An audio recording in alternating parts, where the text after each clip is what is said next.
If 182 and 184 are cruised out.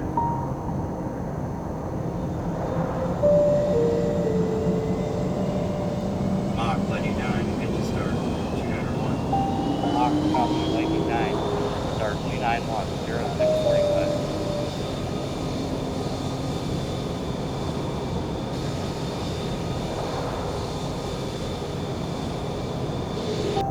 For over 70 years, the 461st have upheld a commitment to service to their fellow countrymen. In the skies above Europe, the tradition was forged by the 361st Fighter Squadron. Their unselfish devotion to service contributed to the hundreds of lives saved of their brothers in arms. In a time of great despair, a commitment of excellence had been constructed into the heritage of the 461st. This credence transmitted throughout their history, from the secured borders of Western Europe of the Cold War to the skies above the Arizona desert to its current residence at Edwards Air Force Base. Upholding the ideals of their past, the present 461st Integrated Test Team is securing the future for the 21st century warfighter. We help secure the F-35 fleet and its user by, one, ensuring that as developmental tests we understand how our test contributes to the tactics that ultimately determine how effective the F-35 is in combat. With that, communication and relationships are extremely important for us to include operational tests and the warfighter. And we understand what our mission is and who we're ultimately serving, and that's the soldiers, sailors, Marines, and airmen that are in harm's way. For me, being an F-35 pilot is a wonderful experience. To me, it's the kind of the culmination of years of hard work. F-35 is just a different aircraft, almost kind of like a God feeling of seeing everything out there. The aircraft allows me to see and have much better SA than I had in any aircraft I've ever flown, so it's an excellent feeling. You know, when you come back and you see the Marines out there, they just want to know what you're doing. I love coming back and talking to those guys and getting to see them smile and know that what they were doing was beneficial and made a difference that day. Sustaining the most lethal and survivable aircraft in aviation history, the future of the F-35 global enterprise continues to filter through Edwards Air Force Base.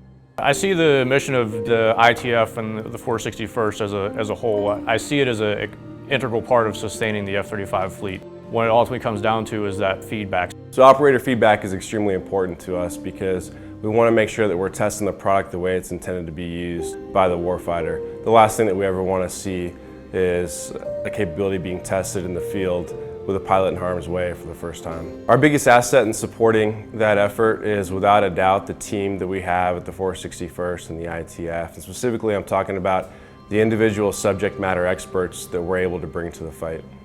The frontline F-35 fleets have validated the work performed by the 461st. It's not so much what we've learned, but the important part is what the operator is learning while they're downrange and ensuring that we have the communication network established that feeds back to us. It's that constant feedback loop back to the 461st from the fleet to continue to refine the product and make it better. The task of sustaining F-35 air dominance is what feeds the 461st commitment to the warfighter. This has been a really interesting time to be here, to be at the squadron, and to be supporting the F-35. You know, the capabilities that we are seeing that have been developed over the years with the F-35 are unlocking mission sets and working with other agencies and partners that no other fighter aircraft has ever done. Ensuring the progress of fifth generation's capabilities allows this machine true air dominance in future battlefields. No one's going to argue that the threat is certainly growing. I think some of the things we're seeing, some of the things we're doing with the F-35 are absolutely rising to meet those threats. An engagement of this statue empowers the F-35, the leading role as the eye in the sky.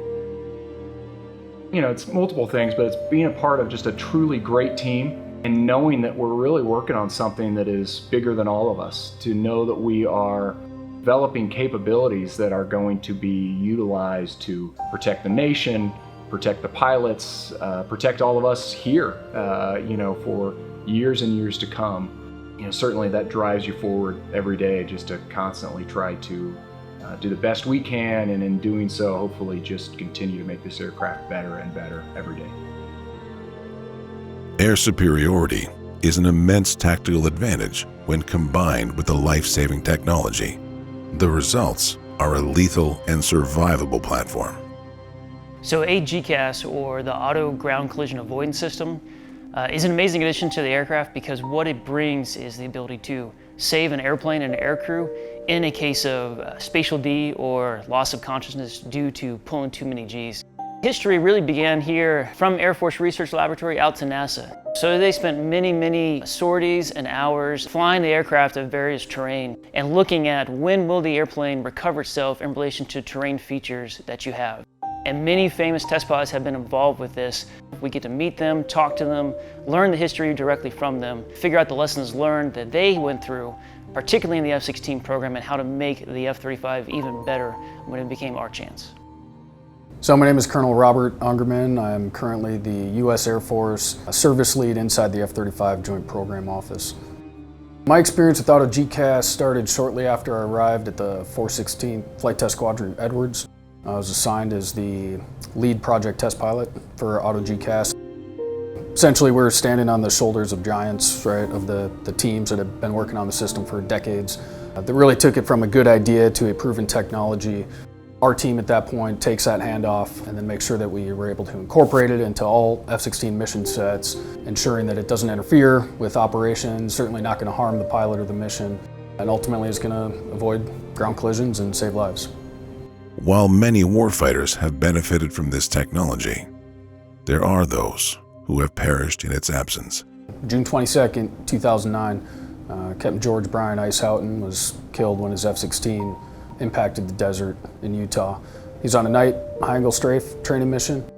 He left behind a beautiful bride and loving brothers who've served, and parents and grandparents and countless others. And the fact that Ice's accident was preventable had Auto GCAS been there, I've always felt I've had kind of a personal tie to the system. The day following the accident, I was assigned as the family liaison officer for the Houghton family. Probably the day after Ice passed away, or in the couple days past it, a broken mother held my hand and said, "I don't understand. The Air Force was supposed to keep my son safe. You were supposed to take care of him." There's obviously no way to respond to that other than, I'm sorry, and we failed. But when I look at the 461st and the test team at Edwards, I say, you guys answered the call. You did backflips, you tightened the schedule, you made the impossible possible. You took this theory of F-35 Auto GCAS as just a theory, and you turned it into reality in literally record time. You answered a mother's charge to the Air Force for her son. You have answered the call for a parent, a sibling, a coworker, a brother. So what you've done is just incredibly important. Everybody should be extremely proud and never forget that every little thing that you're doing on a day-to-day basis is helping an airman, a sailor, a soldier, a Marine, and behind every one of those stands a family that's counting on you. By quickly implementing this safety capability to the rapidly growing F-35 fleet, the team's extraordinary deeds have been felt globally. There is no greater success than accepting a challenge knowing the results will help save another life. So this is the first time that all three services are going to get the system in the F-35 simply because of the joint nature. So I think in terms of carrying on a tradition and an understanding of the work that has gone into from NASA, Air Force Research Lab, through the F-16 community to now, all that work can be leveraged, can help make every single airplane better as we start to move forward. And again, it is a combat capability when you can make an airplane survivable in the event of spatial disorientation, loss of consciousness due to G, bring the aircraft and the aircrew back. As another year comes to a close, once again, the work from the 461st Integrated Test Team has greatly benefited the F-35 enterprise. Having preserved the morals of their past, that commitment of service and excellence, the Integrated Test Team is the bridge to the F-35 global fleets. Caveant colum nostrum. Beware, this is our sky.